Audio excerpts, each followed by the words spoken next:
Good morning, my name's Darren, welcome to my workshop. In January it was 2017, I decided it was time to update my workshop because it had become so cluttered it was difficult to use. There was wood stacked up on the floor, there was things in the way of tools and equipment and machines that just made it difficult to get to them. Everything needed a reorganisation and I needed space, desperately needed space. So I decided that was time to give the workshop a bit of an update. Now, in the process of rearranging things and updating things, I watched a few YouTube videos. People like Dave Stanton and Jay Bates, both with beautiful workshops. A lot of other people as well. I got some ideas from here and there. Now, my workshop's not trying to emulate any of those, but rather I just took ideas from here and there that suited my needs. For example, thank you, Mr. Dave Stanton. That was his idea. Oh, actually, I think he pinched it from someone else, but I pinched it from him. So there you go, the old covering on the hose there. So after watching those videos, I thought to myself, perhaps I should be videoing what I'm doing and sharing that with the YouTube community, and people can see how I'm progressing, what I'm doing, and whether or not they want to implement the same things as me or do things differently. Sometimes looking at the way someone does something, it's just a way of figuring out how you want to do it differently. I've done that a few times. So anyway, we're at the point now where the workshop's pretty much complete. It'll never be complete. It's my hobby, and so it's something that's always constantly changing. It's a fairly dynamic environment, and I like it that way because over time your tools and equipment, machines, they change, and you need to reshuffle accordingly, as I've just had to do. My new saw table is a prime example. After putting the saw table in, I had to take out one of my wood racks to be able to fit that in. So again, a reshuffle, again throwing out scrap wood. But there we go. So anyway, let's have a look around and see how things look now. Alrighty, if we start in this corner of the room, that should give us a fairly good idea of how things are laid out. So we can see over there's the roller door, the workbench, everything basically. You can see from this corner. So we'll start from here. So here's my router table. I built this router table many years ago. It's been very good. I was going to upgrade this as part of the process of the workshop upgrade, but well, time, money, and the fact that this is actually pretty good stopped me from doing it. I think the only things I would change on my router table, and probably will in due time, is I'd like a channel here for a mitre slide, so a mitre track, I guess, and I want to widen the table to the same width as the fence. When I originally built the table, I had a narrower fence on here. It also was an Incra, but I upgraded the Incra fence, and the new Incra fence was wider, so it overlaps the table. Alright, and then we've got the workbench, which you've seen before, and those awesome block windows which give me a heap of light but make it really hard to look at the camera without squinting, because I don't know if you can see it on the tripod just there is the camera.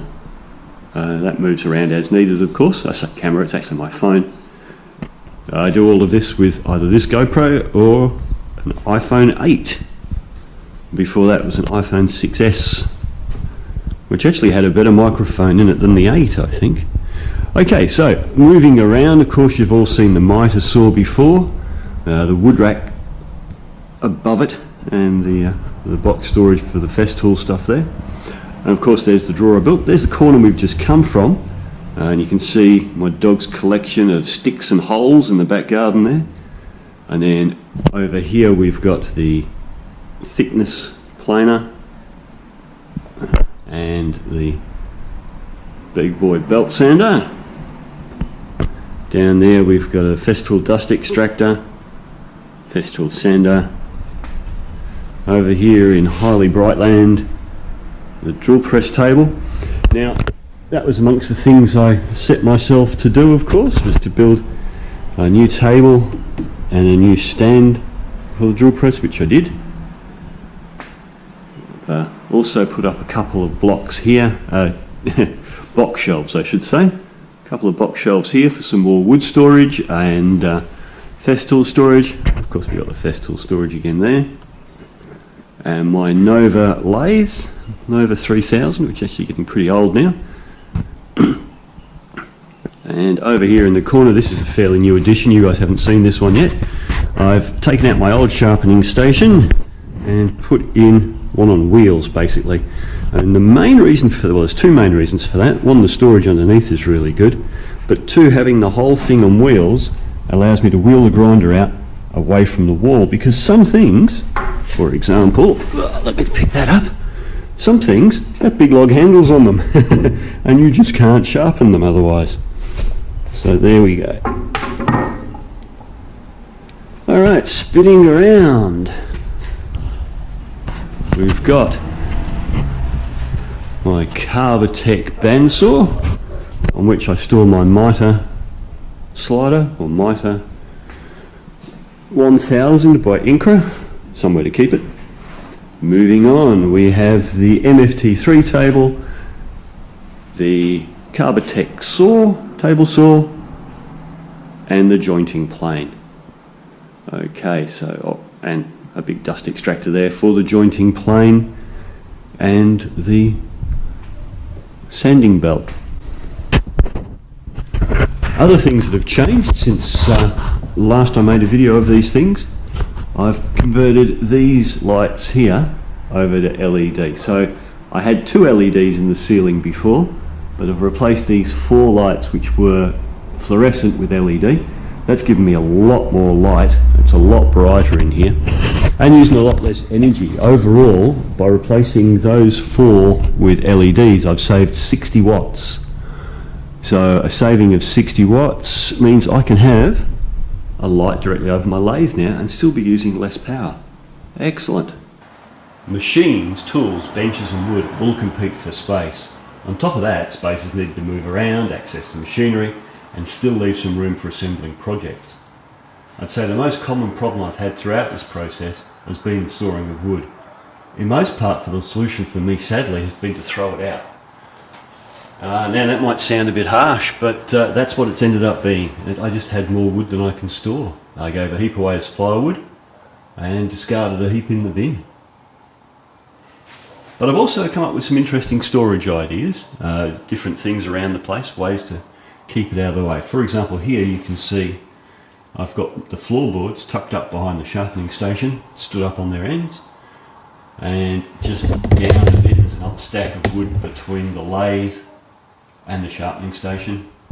Again, wood between the lathe and the Festool storage shelves, and wood under the lathe, wood up above the drop saw, and basically put up against walls around the edges wherever I can find a spot. But by doing this has freed up a huge amount of space. If you'll bear with me while I go hands-free, I'll show you. Excuse the stains on the floor.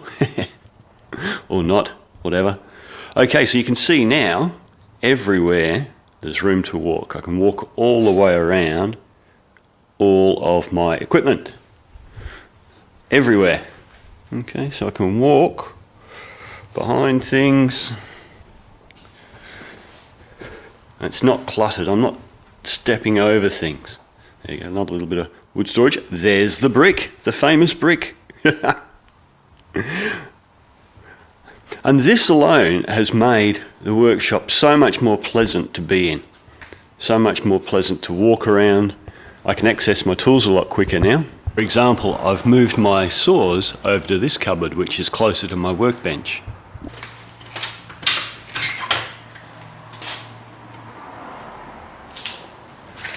Made some little hangers to hang them on, and some little bits to stop them swinging sideways, because this actual cupboard here, which has the hacksaw on the back, and hacksaws on the back, and some glue and lubricants and what have you behind there.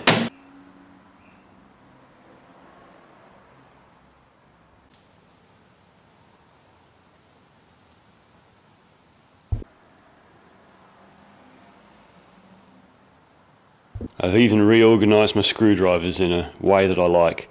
So now whenever I want any of my tools, I can get to them quickly.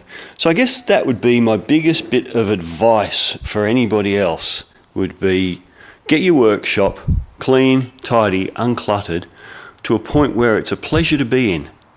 And you can work quicker because you haven't got to get around other stuff. You can find your tools easier. And it's just so much more pleasant. And there's a feeling of achievement in getting something up to the state where you want it.